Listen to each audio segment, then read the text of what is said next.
அனைவருக்கும் வணக்கம். இப்போ 8ஆம் வகுப்போட இயல் 2 இயற்கையை போற்றுவோம் அந்த பாடம் படிக்கலாம் வாங்க. நம்ம பாடல் இது நமக்கு மனப்பாட பாட்டு மாமலை போற்றும். அதாவது பாருங்கள், இந்த பாடலை எழுதியவர் இளங்கோவடிகள். இவர் தான் பார்த்துக்கோங்க, இவர் தான் இளங்கோவடிகள். நம்ம பாடம் படிக்கலாம்.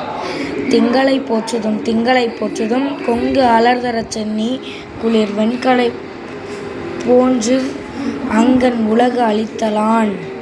அடுத்து ஞாயிறை போற்றுதும் காவிரி நாடன் திகிரி போல் பொற்கட்டு மேரு வளம் திரிதலான். மாமலை போற்றுதும் நாமநீர் வேலி உலகிற்கு அவன் அழிபோல் மேல் நின்றுதான் சுரத்தலான். இந்த பாடத்துக்கான சொல்லும் பொருளும் பார்க்கலாம் வாங்க. திங்கள்னா நிலவு, அலினா கருணை, கொங்குனா மகரந்தம், ஞாயிறுனா கதிரவன், அலர்னா மலர்தல், திகிரினா ஆணை சக்கரம், தார்னா மாலை, பொற்கட்டு அப்படின்னா மென்மையான சிகரத்தில், மேருனா இமயமலை, நாமநீர்னா அச்சந்தரும் கடல், சென்னினா சோழ மன்னன், அங்கன்னா அழகிய இடம். நன்றி, வணக்கம்.